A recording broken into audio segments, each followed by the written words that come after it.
LocalBozo.com is proud to have with us as our guest for an exclusive interview, frontman of Devour the Day, Blake Allison. Blake, thanks so much for some time today, man. Absolutely. Glad to be here.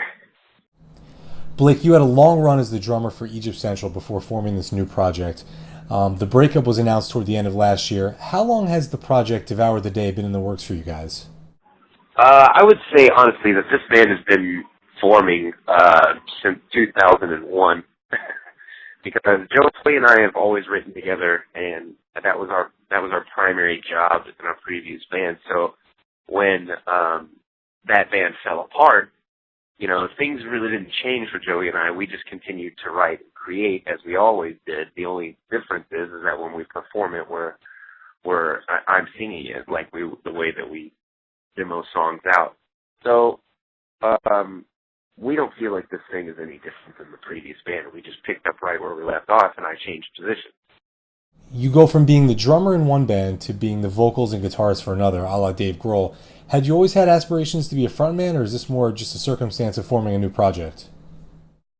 I can't honestly say that it hasn't been in the back of my mind since I started playing music. I've always thought that they had the easiest job, I'm lugging all these drums around and sweating my ass off behind a drum set, and this guy just walks in and, doesn't lift a finger, starts singing a song, and then set's over with, and he gets all the attention. So I was kind of like always like, man, I'm jealous of that guy. He doesn't have to do anything. And then the first week of being a front man, I realized that it's one of the hardest jobs on the planet, because the vocal is such a fickle thing. It can be great one day and then be disastrous the next, and your face is out there, and if you don't sound as good as you want, you got to take the heat for all that. So it's nerve wracking, but I love this music, and I love the guys I'm with, and I wouldn't ask to be anywhere else. So I've always wanted to do it, so I'm really, really excited to be able to get up there and actually live out that dream. Now, what did you find the most different in writing and recording for Time and Pressure, the new album, versus your time in previous bands? I mean, did you notice that you were writing a different way to suit your own voice? I was still discovering, what parts of my voice sounded good with, the different colors of music that we were putting together, and I still am. I've had to pull a little triple duty in the writing process, but it didn't really matter, because even though it seemed to go quicker, because I don't know, you got so many cooks in the kitchen, and I guess that screws up whatever you're putting together. So when the record was, I would say, like 80% done, Joey and I took a step back and realized that we were proud of the fact that we did this ourselves, and that we had found a new voice for the music that we were putting together, and we were so excited to be able to say that we did it by ourselves. In 2013, it's incredibly difficult for a new band to catch on, but that's what Devour the Day certainly seems to have done with first single Good Man. Probably as good as any rock single released so far this year. When you guys put the finishing touches on this song, did you realize that you had a single in your hands? I would say that we knew we had a single.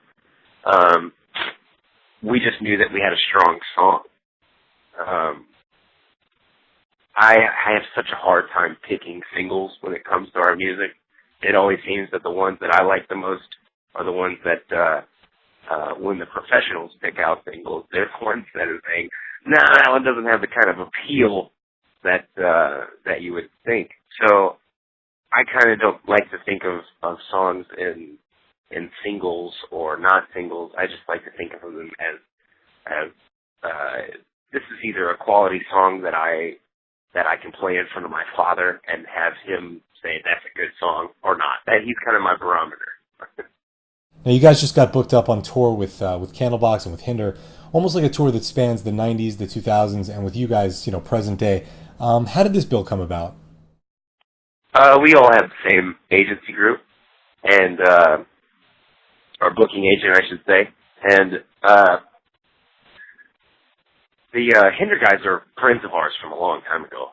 Egypt Century used to tour with them, so when this band decided that it was time to hit the road, I gave Cody, Hinder's drummer, a call, and I said, "Hey, man, I got this new group. Here's the music, and if you like it, please take us out on tour." And that was our first run was with those guys, and we've been touring for this year, and I think we've our new camp is easier to work with than our previous, so I don't think that they had any problems with continuing to tour with us, and of course we didn't, because they're such awesome guys, and we like the way that they do things. And Candlebox is a band that like the first band that I ever listened to ever, so I was so excited to be able to tour with them too. So as it pertains to your live show, how is the new material being received so far by crowds? We are still because of the way that our music is diversified on our record. We're still trying to put together the kind of set that would appeal to the kind of crowd. We've toured with so many different bands this far. We've toured with Seven Dust, and Seven Dust is primarily heavy, so we put together a heavier set. We're currently on tour with Theory of a Dead Man, so we put together more of a in the middle kind of set, heavy and still vocally melodically driven kind of set. And with Hinder, we wanted to put together more of a female audience-oriented set. So we're still figuring it out, but every show goes over great. We're just putting the songs that appeal to the crowd out there. We're changing our setup every day to fit that. Now, the tour stops locally in New York City at Irving Plaza on Thursday, September 26th. What are some of your memories about playing here in New York City, and is there anything specifically you like to check out while you're here, or is it more of just another stop on the road? I have to say it's just another stop, unfortunately. We've spent a lot of time in New York, but I've only been able to go out in New York maybe once or twice, and I've enjoyed that. New York is just, there's no other place like it, so hopefully one day in the future I'll be able to spend some time and walk the streets. But thus far, we've just played our show, and then we had to go. So. Now, the band's been doing some radio and festival shows during the summer, and this tour wraps in the early fall. What are your upcoming plans for the end of this year? Hopefully, Joey and I will be able to go home and take a nap.